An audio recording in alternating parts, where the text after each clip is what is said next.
I have enjoyed telling people that I am writing a book about blue without actually doing it.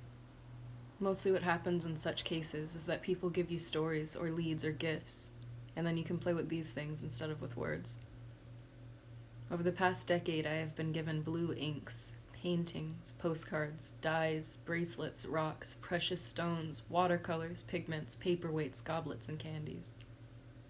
I have been introduced to a man who had one of his front teeth replaced with lapis lazuli solely because he loved the stone, and to another who worships blue so devoutly that he refuses to eat blue food and grows only blue and white flowers in his garden, which surrounds the blue ex-cathedral in which he lives. I have met a man who is the primary grower of organic indigo in the world, and another who sings Joni Mitchell's Blue in heartbreaking drag, and another with the face of a derelict whose eyes literally leaked blue, and I called this one the Prince of Blue, which was in fact his name. I think of these people as my blue correspondents whose job it is to send me blue reports from the field. But you talk of all this jauntily when really it is more like you have been mortally ill, and these correspondents send pieces of blue news as if last-ditch hopes for a cure. But what goes on in you when you talk about color as if it were a cure, when you have not yet stated your disease? A warm afternoon in early spring, New York City. We went to the Chelsea Hotel to fuck. Afterwards, from the window of our room, I watched a blue tarp on a roof across the way flap in the wind. You slept, so it was my secret. It was a smear of the quotidian, a bright blue flake amidst all the dank providence. It was the only time I came. It was essentially our lives. It was shaking.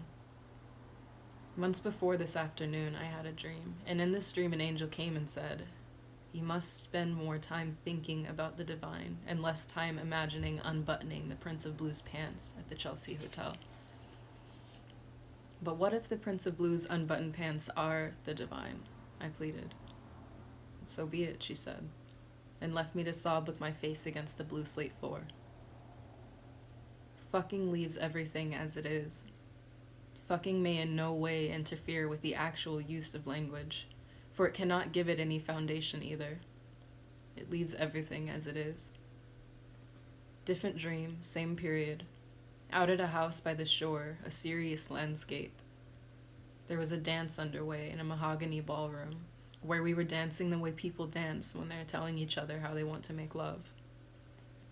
Afterwards, it was time for rough magic to cast the spell I had to place each blue object, 2 marbles, a miniature feather, a shard of azure glass, a string of lapis, into my mouth, then hold them there while they discharged an unbearable milk. When I looked up, you were off escaping on a skiff, suddenly wanted. I spit out the objects in a snaky blue paste on my plate and offered to help the police boat look for you. But they said the currents were too unusual, so I stayed behind and became known as the lady who waits, the sad sack of town with hair that smells like an animal. Some things do change, however. A membrane can simply rip off your life, like a skin of congealed paint torn off the top of a can. I remember that day very clearly. I had received a phone call. A friend had been in an accident. Perhaps she would not live. She had very little face, and her spine was broken in 2 places. She had not yet moved. The doctor described her as a pebble in water. I walked around Brooklyn and noticed that the faded periwinkle of the abandoned mobile gas station on the corner was suddenly blooming. In the baby shit yellow showers at my gym, where snow sometimes fluttered in through the cracked, grated windows, I noticed that the yellow paint was peeling in spots, and a decent industrial blue was trying to creep in. At the bottom of the swimming pool, I watched the white winter light spangle the cloudy blue, and I knew together they made God. When I walked into my friend's hospital room, her eyes were a piercing pale blue, and the only part of her body that could move. I was scared. So was she. The blue was beating. Goethe wrote Theory of Colors in a period of his life, described by one critic as a long interval marked by nothing of distinguished note. Goethe himself described the period as one in which a quiet, collected state of mind was out of the question. Goethe is not alone in turning to color at a particularly fraught moment.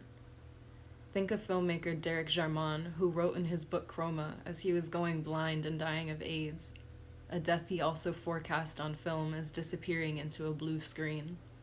Or of Wittgenstein, who wrote his remarks on color during the last 18 months of his life, while dying of stomach cancer.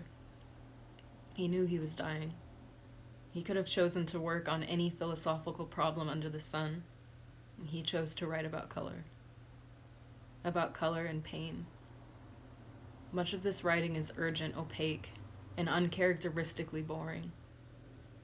That which I am writing about so tediously may be obvious to someone whose mind is less decrepit, he wrote. In view of the fact that Goethe's explanation of color makes no physical sense at all, one critic recently noted, one might wonder why it's considered appropriate to reissue this English translation. Wittgenstein put in this way, "This much I understand, that a physical theory such as Newton's cannot solve the problems that motivated Goethe, even if he himself didn't solve them either. So what were Goethe's problems? Goethe was interested in the case of a lady who, after a fall by which an eye was bruised, saw all objects, but especially white objects, glittering in colors, even to an intolerable degree. This story is but one of many Goethe relates of people whose vision have been injured or altered, and who seemingly never heal, even when the cause of this injury is psychological or emotional in nature. This indicates extreme weakness of the organ, its inability to recover itself," he observes. And after my friend's accident, I began to think of this lady of the bruised eye and these glittering white objects with more frequency. Could such a phenomenon be happening to me with blue by proxy? I've heard that a diminishment of color vision often accompanies depression, though I do not have any idea how or why such a thing is neurologically possible. So what would it be a symptom of to start seeing colors, or more oddly, just one color more acutely?